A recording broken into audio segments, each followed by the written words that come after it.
Hasta hace un momento, el miedo tenía forma de sistema, de código, de algo invisible que decidía sin pedir permiso.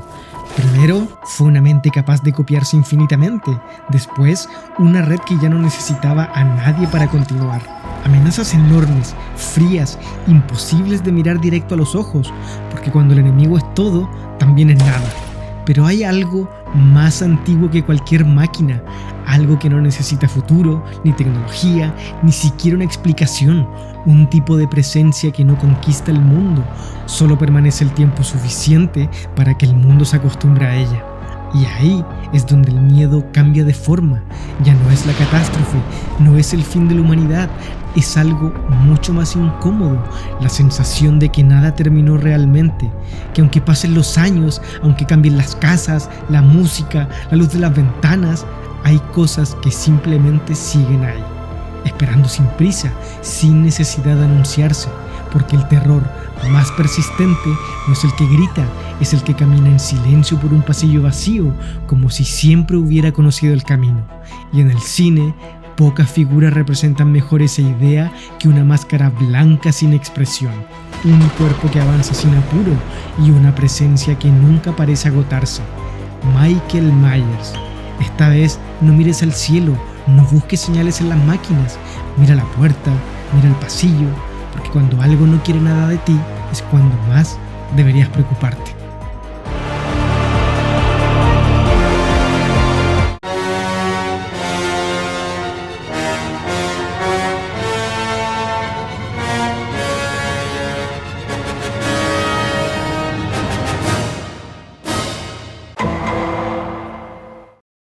La mayoría de los villanos nacen de algo, un trauma, una pérdida, una idea torcida del mundo que con el tiempo se convierte en violencia.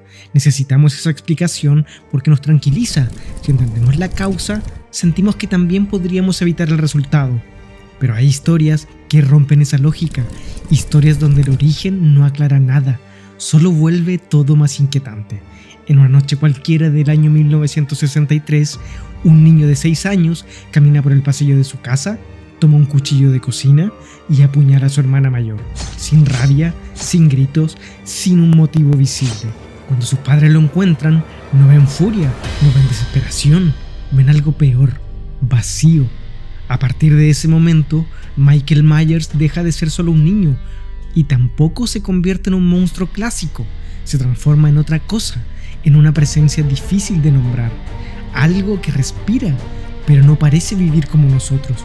Su médico intentará durante años encontrar una palabra correcta, una explicación clínica, un fragmento de humanidad al que aferrarse. Y lo único que encuentra es la sensación de estar mirando a través de unos ojos donde ya no queda nadie. Por eso, cuando Michael regresa, no lo hace como un asesino común, regresa como una forma de ausencia, como si el mal no fuera una emoción extrema, sino la desaparición total de cualquier emoción. Y eso cambia todo, porque no puedes negociar con el vacío, no puedes convencer a algo que no quiere nada, no puedes detener lo que ni siquiera siente que avanza. Algunas historias hablan del origen del mal, otras hablan de lo que pasa cuando el mal no tiene origen absoluto, y ahí es donde empieza realmente Halloween.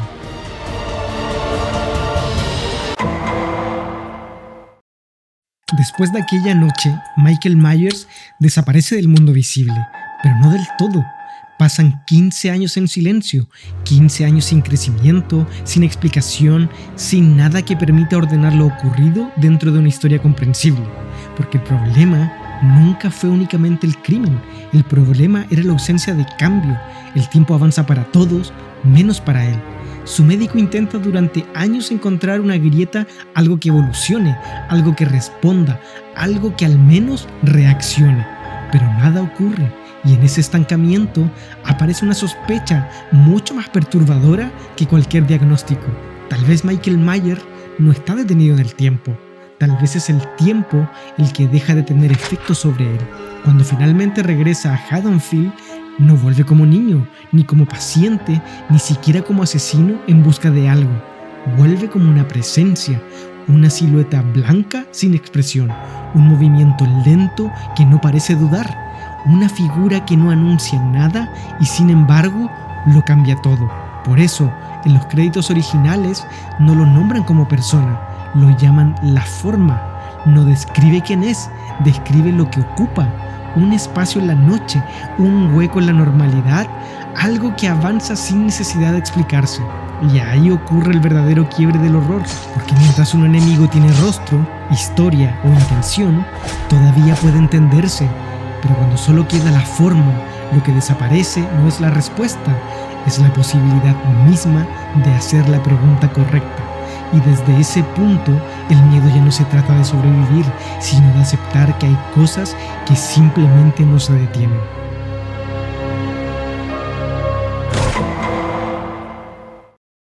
En casi todas las historias de persecución, la velocidad define quién vive y quién muere. Correr significa esperanza, distancia, una posibilidad mínima de escapar. Pero el género slasher rompe esa regla básica de la narrativa y del instinto. Y aquí me detengo un minuto para explicar qué es el slasher para los que no lo tengan claro. La respuesta corta es que el slasher es un subgénero de películas de terror que involucra a un asesino o a un grupo de asesinos acechando y asesinando a un grupo de personas, a menudo mediante el uso de herramientas con cuchillas. Aquí es donde tenemos el grupo de amiguitos como Chucky, Ghostface, Candyman, Leatherface, etc. La lista es interminable. Continuamos con el video. Michael Myers no corre y aún así siempre alcanza. Esa contradicción es el corazón del miedo, no la fuerza, no la violencia, no la inevitabilidad. Cada paso es lento, medido, casi tranquilo, como si el tiempo mismo estuviera de su lado. Las víctimas gritan, tropiezan, se esconden, cierran puertas, rompen ventanas, hacen todo lo que una persona haría para sobrevivir. Pero nada de eso cambia el resultado. No porque Michael sea más rápido, sino porque la historia ya decidió que él llegará. Y cuando el espectador entiende eso, ocurre algo extraño. La persecución deja de ser acción y se convierte en espera. No miramos para ver si aparece, miramos para ver cuándo. Y ahí nace la tensión del slasher, en ese tiempo suspendido, donde cada silencio pesa más que cualquier grito. Porque un enemigo que corre todavía pertenece al mundo humano. Pero algo que solo camina sin apuro y sin detenerse, no parece perseguirte, parece esperarte. Y en ese pequeño cambio ocurre algo inquietante. El miedo deja de sentirse como un accidente y empieza a sentirse como si siempre hubiera estado ahí antes que tú.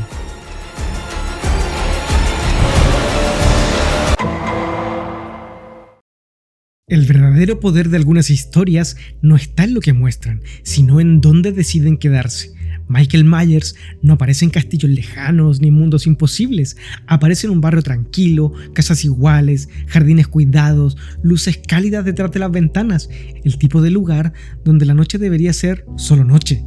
Y precisamente por eso funciona tan bien, porque cuando el horror invade lo extraordinario, todavía podemos tomar distancia. Pero cuando algo imposible camina por una calle común, la distancia desaparece. La ficción deja de ser refugio y empieza a mezclarse con la rutina.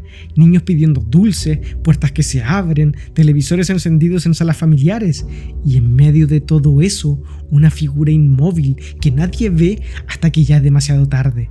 Esa es la imagen que vuelve una y otra vez. No la violencia, sino la normalidad intacta unos segundos antes. Porque el terror más persistente no destruye el mundo de golpe, solo se queda quieto el tiempo suficiente para que entendamos lo frágil que era todo. Y cuando algo así se repite año tras año, la reacción cambia.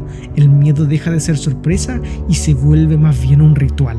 Decoramos la noche, encendemos las luces, repetimos la misma fecha como si nombrarla pudiera mantenerla bajo control. Pero tal vez la costumbre nunca fue protección, tal vez solo era la forma silenciosa de aprender a convivir con lo que no se va.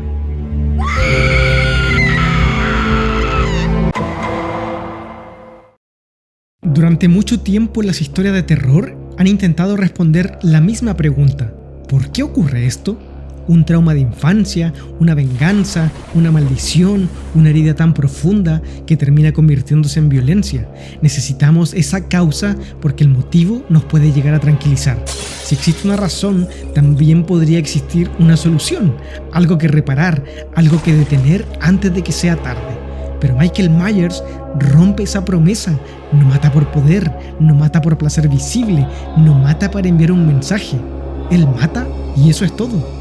Y en esa ausencia de propósito aparece una forma distinta de horror, porque un enemigo con razones todavía pertenece al mundo humano. Puede entenderse, puede explicarse, incluso puede que en algún punto se detenga. Pero algo que actúa sin motivo queda fuera de esta lógica. No hay negociación posible, no hay aprendizaje, no hay cierre emocional, solo repetición, una y otra vez, sin evolución, sin sentido, sin un final claro. Y ahí surge la pregunta incómoda que el slasher deja flotando desde hace décadas. ¿Qué pasa si el mal no necesita ninguna explicación para existir? Porque si eso fuera cierto, entonces la seguridad que sentimos no vendría de entender el mundo, sino simplemente de no haber mirado lo suficiente. Michael Myers no es aterrador por lo que hace, es aterrador por lo que niega. La idea de que todo dolor tiene un origen, la idea de que toda violencia tiene un sentido, la idea de que el caos siempre podrá ordenarse. Y cuando esa solución desaparece, el miedo deja de ser sobresalto, se vuelve una sospecha silenciosa, que algunas cosas no vienen de ninguna parte y por eso mismo nunca terminan de irse.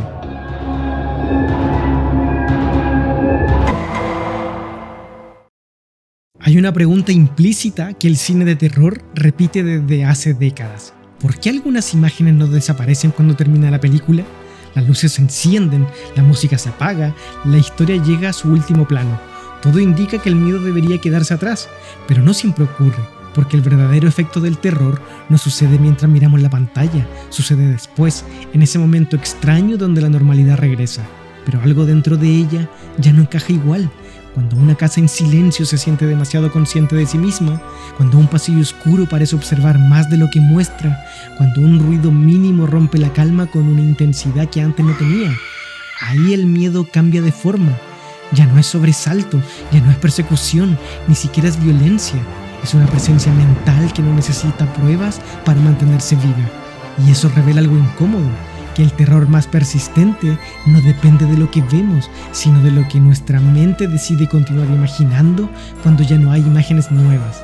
Por eso algunas historias sobreviven al tiempo, no porque sean más sangrientas y no porque sean más espectaculares, sino porque alteran ligeramente la forma en que percibimos los espacios cotidianos después de verlas. Y cuando la película logra eso, deja de ser entretenimiento y se convierte en una grieta, pequeña, silenciosa, pero lo suficientemente profunda como para quedarse abierta mucho después de que la pantalla queda en negro.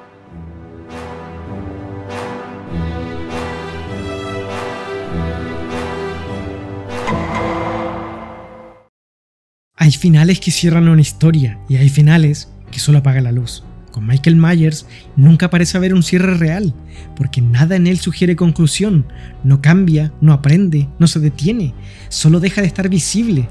Y esa diferencia es importantísima, porque cuando algo termina de verdad, sabemos dónde colocarlo en la memoria, sabemos que pertenece al pasado, sabemos que no va a volver.